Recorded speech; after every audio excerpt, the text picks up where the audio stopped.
ഈശോയിൽ സ്നേഹം നിറഞ്ഞവരെ, ഇന്നിൻ്റെ ശുശ്രൂഷയിലൂടെ കർത്താവായ ദൈവം നമുക്ക് നൽകുന്ന ഒരു ഉറപ്പിതാണ്: ലോകം നിങ്ങളെ കീഴടക്കുകയില്ല.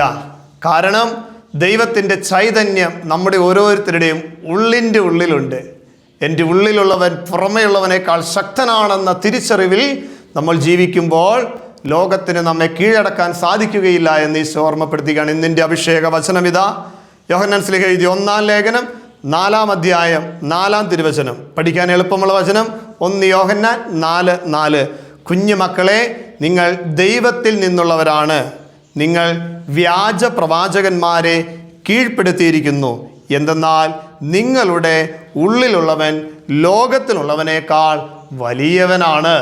എൻ്റെ ഉള്ളിലുള്ള ദൈവത്തിൻ്റെ ചൈതന്യം, പരിശുദ്ധാത്മാവിൻ്റെ അഭിഷേകം ലോകത്തിൻ്റെ എല്ലാ ശക്തികളേക്കാൾ അതീതമാണ്, വലിയവനാണ്. അതിനാൽ ലോകം നിങ്ങളെ ഒരിക്കലും കീഴ്പ്പെടുത്തുകയില്ല എന്ന് ഈശോ നമ്മളെ ഓർമ്മപ്പെടുത്തുകയാണ്. പ്രിയമുള്ളവരെ, ഈശോ പറയുകയാണ്, നിങ്ങൾ ദൈവത്തിൽ നിന്നുള്ളവരാണ്.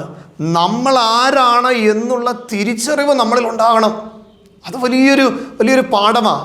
ഞാൻ ആരാണെന്നുള്ള തിരിച്ചറിവ്, ഞാൻ ദൈവത്തിൽ നിന്നുള്ളവനാണ്, ദൈവത്തിൻ്റെ മകനാണ്, മകളാണെന്ന തിരിച്ചറിവിൽ ജീവിക്കുമ്പോൾ തിന്മയ്ക്ക് നമ്മളെ കീഴടക്കാൻ പറ്റുകയില്ല. ആ ഒരു ബോധ്യം നമ്മളിൽ ഉണ്ടാകണം. എന്നിട്ട് വീണ്ടും ഈശോ നമ്മളെ പഠിപ്പിക്കുകയാണ്, വ്യാജ പ്രവാചകന്മാരെ എല്ലാം നമ്മൾ കീഴടക്കിയിരിക്കുന്നു. എന്ന് വെച്ചാൽ ഈശോയുടെ കുരിശു മരണത്തിലൂടെ, കാൽവരിയിൽ ഈശോ ചിന്തിയ തിരുരക്തത്തിലൂടെ പാപബന്ധനങ്ങളിൽ നിന്ന്, ശാപബന്ധനങ്ങളിൽ നിന്നെല്ലാം ഈശോ നമുക്ക് മോചനം നേടിത്തന്നിരിക്കുന്നു. അതിനാൽ ദൈവമക്കളായ നമ്മൾ ഇനി ലോകത്തിൻ്റെ ഒന്നിനെക്കുറിച്ചും ആകുലപ്പെടേണ്ട, മറിച്ച് ഉള്ളിലുള്ള ദൈവത്തിൻ്റെ ചൈതന്യത്തിൻ്റെ നിറവിൽ ജീവിച്ചാൽ ഏറ്റവും അനുഗ്രഹീതമായൊരു ജീവിതം നയിക്കുവാൻ നമുക്ക് ഓരോരുത്തർക്കും സാധിക്കുമെന്നതിൽ യാതൊരു സംശയമില്ല. കാരണം ദൈവത്താൽ പ്രത്യേകമായി തിരഞ്ഞെടുക്കപ്പെട്ടവരാണ്, വേർതിരിക്കപ്പെട്ടവരാണ്, കുദാശകളിലൂടെ അഭിഷേകം ചെയ്യപ്പെട്ടിരിക്കുന്നവരുമാണ് നമ്മളെല്ലാവരും. അതിനാൽ നമ്മളിലുള്ള ചൈതന്യം അത് വലിയൊരു അഭിഷേകമാണ്.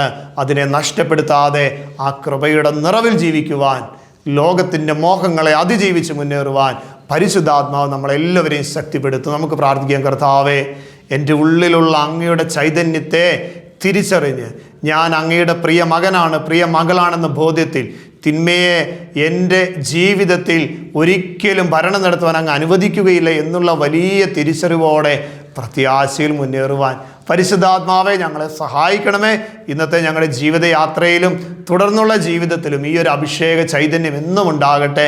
പരിശുദ്ധാത്മാവെ ശക്തിപ്പെടുത്തണമേ എന്ന് പ്രാർത്ഥിച്ച് ദിവ്യകാരുണ്യനാഥൻ്റെ ആശീർവാദം നമുക്ക് സ്വീകരിക്കാം. പരിശുദ്ധ പരമദിവ്യ കാരുണ്യത്തിന് ആരാധനയും സ്തുതിയും പുകഴ്ചയും ഉണ്ടായിരിക്കട്ടെ. പരിശുദ്ധ പരമദിവ്യ കാരുണ്യത്തിന് നേരവും ആരാധനയും സ്തുതിയും പുകഴ്ചയും ഉണ്ടായിരിക്കട്ടെ.